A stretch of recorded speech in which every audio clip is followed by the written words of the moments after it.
Hi everybody. Hope everybody's well this week. So I've been receiving a few questions from some of the students regarding hypertensive urgency and emergency, and I was hoping just to go through it just so that guys would have a slightly better understanding of it. Now we are going to get a little bit into the weeds with it, and we are going to discuss it quite extensively, and we'll talk from a practical point of view as well as a theoretical point of view. So buckle up. It may just get a little bit boring, but I'll try and keep it as light as possible. So the first thing is, what is hypertensive emergency? So, first of all, let's just discuss when your patient should be seen in an emergency department, okay? Because what happens is that that's often a differentiating factor, especially for those of us who are inexperienced. You'll find that, especially if you work sometimes in a small district hospital or a small clinic and things like that, look, when do you consider it now a dangerous blood pressure? That's the question. So, the algorithm or the generally accepted norm is 160 over 100. But to be dead honest, it's really once you've got features of progressive impending organ damage and BPs over 180 over 110. So, for example, in our emergency department, we use this. If you were in a better situation, a first world country, so let's say you're practicing in the UK or Australia, then you would use that. All right. These types of patients need to be seen in an emergency department immediately. They need to go through. But if you're working like how we are working, or you're with Doctors Without Borders, or you're in a small, let's say rural or third world country, you'd rather use this because otherwise you'd get overloaded with the amount of patients that tend to come through with these types of blood pressures. So I know like in our emergency department, most of the African emergency departments, this is what we use, 180 or 110. We don't necessarily worry about progressive or impending end organ damage. We worry more about this. That's the level of the BP that we start having a look at, you know. And if you're lucky enough to work in some of the big centers, in fact, even in an outpatients department, they may still treat this. And if there's no response, then they'll pass the patient on to you. But it's not very common. People love to turf patients, unfortunately. Now, one of the first things that you can actually see, you know, to give you an idea of what's going on, if your patient is struggling, SATs that are starting to drop below 94%, that shows acute cardiac failure, and it's quite important that you make sure your patients are seen in an emergency department. All these patients should have a 12 lead ECG, even at 160 or 100, although I know not always possible, but ideally we should. And the easiest one for us to do is urinalysis for proteinuria, because it's the first thing that tells you that there is end organ damage. So once you've got these high blood pressures hitting that, what you call it, that kidney all the time, eventually the filtration mechanism just breaks down, to be dead honest, and you start just getting these large molecular proteins just passing through. And that's what we start picking up in the urinalysis. Now, what happens is that you do get urinalysis for microproteinuria, microalbuminuria. There's so many that you can check for. And in some cases, if you have access to that, that can also give you an idea that, listen, there's end organ damage over here. If you are good at fundoscopy, you can even have a look at the retina. If you can see those, that's extremely good. But for most of us, I think the urinalysis is probably the easiest one to do. Then, of course, perform a brief targeted history physical exam. There's not much to see unless your patient is, having a CVA, which we'll talk about in a second in any case. And of course, you consult the necessary departments as necessary. So let's take in. So what are the danger signs? What are we worried about? And this is often what I tell most of my students when they're there with me, and I'm going to tell it to you guys now. If your patient has encephalopathy, so confusion, delirium, whatever it is, that is hypertensive emergency. If your patient does not have delirium or encephalopathy, hypertensive urgency. Now, that's a broad way of defining it. But in the emergency department, remember, we have to come to decisions quickly. So in the emergency department, encephalopathy equals hypertensive emergency. No encephalopathy equals hypertensive urgency. And in both cases, you are trying to drop the BPs. But in encephalopathy, you are thinking about ICU. That's basically what it is. And you're more worried about acute cerebral events, cardiac events, things like that. Right? So why encephalopathy? What happens? So there's a few things that happen.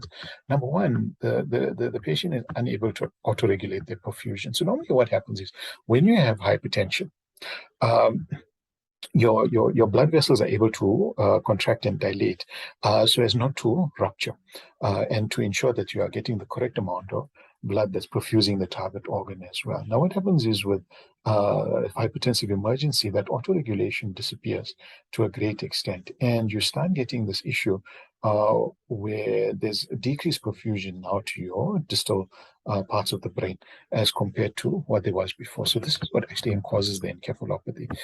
Adding to that, there's also an element of cerebral edema that comes in, which also adds into it as well. And that's one of the dangers of dropping it too fast as well.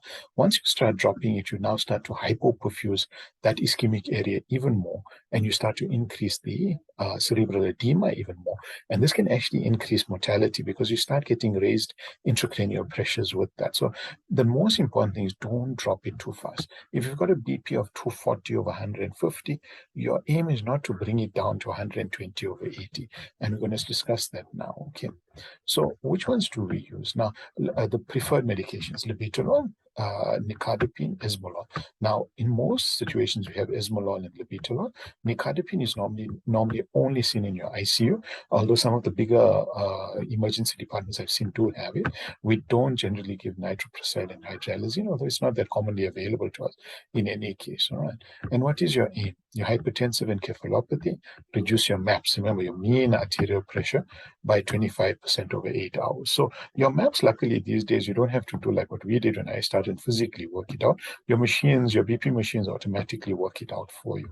So whatever your MAP is, 150, 120, 160, doesn't make a difference. Take 25% of it. So let's take 160. All right, your MAP is 160. You are aiming for 25% less, which is 40 less than, so 120. So you're aiming for a MAP of 120 over the next 8 hours. So you're not trying to immediately drop the pressures down as much as possible. You're trying to have a slow, calm reduction. You're not trying to get the patient to a point where now you've got the BPs normal, but they're dying because now they're hypoperfusing their brain. They're going into severe cerebral edema, which is a very high mortality rate.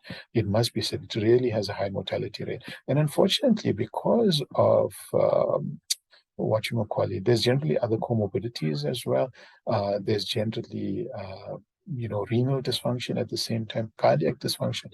There also tends to be a lot of electrolyte abnormalities, and these patients have to be carefully monitored. You drop that BP too fast, you actually throw the entire situation out of homeostasis, which I know sounds strange because hypertension and hypertensive emergency is not homeostatic, but it's a form of homeostasis that we try and maintain and actually try and gradually change.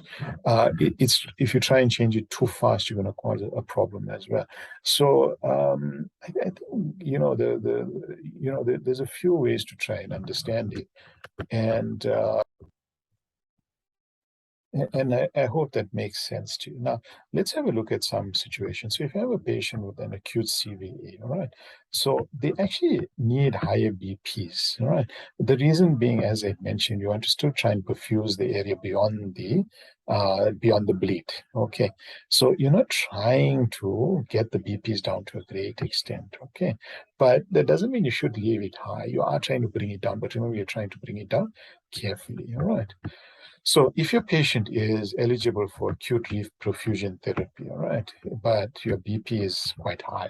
So what does that mean? A patient with thromboembolic CVA, then you can give them labetalol. All right, this is the way that you give it. And you can give other agents as well. Okay. Now, remember, if your BP is not below 185 over 110, we don't give thrombolytics. Okay. That's one thing to remember. And how do you manage your BP during and after? It's to maintain it below this level as well. All right. So monitor every 15 minutes for 2 hours from the start, then every 30 minutes for 6 hours, then every hour for 6 hours. If you can remember that, that's great. Most of the time, you can just Google this and it will give you the ratios again. All right. So the labetalol, we normally do give it in an infusion, in ICU. It's generally not given as an infusion in the emergency department. I have given it, sometimes when we've had delays in getting patients to ICU or we've had delays in consultation, we have had to start it. And in certain cases, in young patients, patients, especially extremely young patients where they're at high risk, of embolizing and at high risk of of bleed. Then we have had to use it. And as they say over here, then you try and keep your BPs below. Okay, and then patients with marked elevated blood pressure who do not receive thrombolytics, a reasonable goal is to lower the blood pressure by 15% during the first 24 hours after the onset of stroke. So in other words, that's what you're aiming for with any of these patients. Okay, so you're aiming for a slow, careful reduction if you want to try and get that patient back to normal. And of course, if you need a quick drop, then you need to speak to your consultants. You need to make sure that your medical department is aware of it. Drop it too fast and you're going to have a problem. Okay. So what do you do if there is an intracerebral hemorrhage? There's nothing to suggest that hypertension provokes further bleeding. And as we had said before, don't drop it too fast, otherwise you'll decrease perfusion, increase mortality, as I've said before. Labetalol, again, is a very good agent. Labetalol is a beta blocker at the end of the day. So you have bradycardia, you try and avoid it. Unless you've got very severe raised intracranial pressure, you're not going to have significant bradycardia, So what do? Your patient has signs of increased intracranial pressure. You maintain MAPS below 130. If there's no raised ICP less than 110. And again, like I said, these are all things that if you remember it after this, great on you. But if you don't, these are all common standards. And you can always just Google it and have a look and see. The same thing with subarachnoids. So you would Google, maintenance BPs for SAH, for example, and it will give you this, maintain SBPs below, and things like that. Now, oral nimidopine, I haven't really seen it in our hospitals. You might find it in the private setting, but I've never seen it in our hospitals. But it's a good drug. It does work. And, it does help, but not in terms of treating the hypertension, but it helps in terms of the neurological deficits. Okay, so these are some special circumstances. So what happens if you've got aortic dissection due to high BPs? Because this is one of those where if you continue to keep your BPs extremely high, your patient is going to die. All right, because the higher the pressure, the quicker the aorta dissects. So this is one of those cases where you are trying to drop it very quickly. Now remember, this is even in the case of encephalopathies, in the case of anything else, you are trying, because even if your patient, you can always treat the cerebral edema if worse comes to worse, but you can't say bring a patient back from an acute severe dissection. So we try and maintain our systolic below 110, not MAP. All right, not your mean arterial pressure, your systolic BP below 110. Okay, now these are just some caveats. Okay, there must be end organ hypoperfusion and things like that. So how do we accomplish this? Narcotic analgesics, beta blockers, as you mentioned, the labetalol is the most common. Verapamil, if you have access to it, now avoid beta blockers if there is acute valvular regurgitation or suspected cardiac tamponade. I can tell you in those situations of aortic dissection, these are the last things you are looking for, but you should have a look at it and see. So don't say I didn't warn you, but I can promise you, and I've had these patients, I have never had the chance to look for these. Everything's happening so fast, and it's so difficult to actually have a look at all of these things, because these patients very rarely stabilize in your emergency department. And of course, you can use vasodilators as well. Now, aortic dissection is a good topic to learn just on its own. This is not the time to discuss it. What I can tell you is it's extremely, extremely heartbreaking when you miss one of these, or if something goes wrong with one of these patients. I remember a patient we had it might have been about 6 or 7 years ago, an elderly lady came in screaming of abdominal pain, and when you had a feel on the abdomen, you could actually feel the pulsation. She was quite big as well, and she just dissected in front of us, and there was literally nothing you could do. I think within about a minute, she passed on. And it was quite sad, because the husband actually had told us, she's known with the condition, and she was meant to go for repair, and it never happened. And we had a young lady, I think from about 2 or 3 years ago. Some of you in the group may actually remember her. She had a large false aneurysm, and was actually taken and grafted. And on the second attempt at repair. She actually bled out on the table. I think I remember one or two of you who knew the vascular surgeons who were involved, and you all had actually let me know. So there are some quite sad ones that happen with this, and it's not a nice thing for a patient to go through. So what do we do in the case of an MI, myocardial infarction? We have to treat the BPs if they are high, which we do. It's not a problem. Treat it. But remember, you're not trying to rush the BPs down. Okay. The only time that you'd rush the BPs down, let's say try and drop it a bit faster than over 8 hours or 10 hours, is if you need to thrombolize this patient.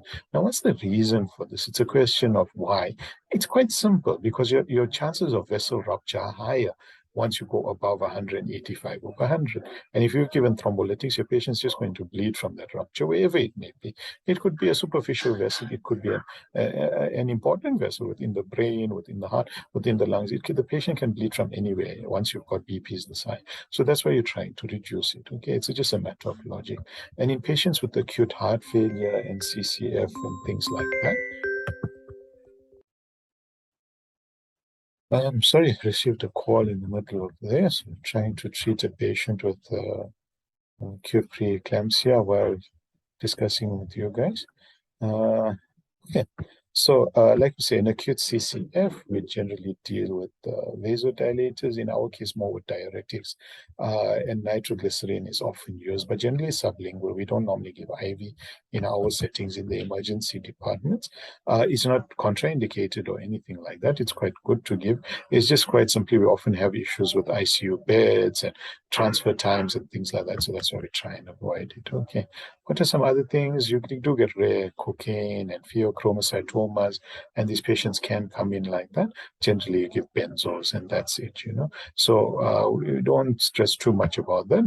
There's a whole section we've done on cocaine toxicity. Pheochromocytoma is not common. It's not something you'd be able to diagnose in the emergency department. The only differentiator is tachycardia because you've got this high amount of adrenaline coursing through the body. So you reduce the amount of adrenaline. Well, you can't reduce the amount of adrenaline, but reduce its effects with benzodiazepines. Okay. Right. So preeclampsia. Oh, ironic. We were just talking about this. Okay. So in preeclampsia, which is again something on its own, you keep your systolics below 160, diastolics below 110, and your platelet count, or if the platelet count is low, so if your patient has a higher bleeding chance, then you keep it below 150. Okay, yeah. So this is actually what I was actually just advising the doctor to do on the line, and yeah, preeclampsia, like I say, section on its own. I haven't done much of the gynae emergencies with you guys. I think I must have a section on that. So this is just something that you can screenshot and keep on your phone. So it's quite an easy thing to keep instead of trying to remember every single drug and how you give it and things like that. So how you give it IV, how you give it, how you infuse it, things like that. So it's and of course your precautions as well. So this is a lovely thing to keep, and I would suggest that you do keep it on your phone. I've got it on my phone as well, and it really does come in handy. Okay, and that's just a little joke to finish off, which I hope some of our ladies and maybe some of our guys will enjoy as well. Just had that there, so you can see, just in relation to our topic. So yeah, I hope you guys enjoyed, and hopefully we'll have another session next week. But if you guys have any questions in the meantime, feel free to message me and ask me. If I've forgotten anything or anything like that, please let me know. Okay, keep well. Bye.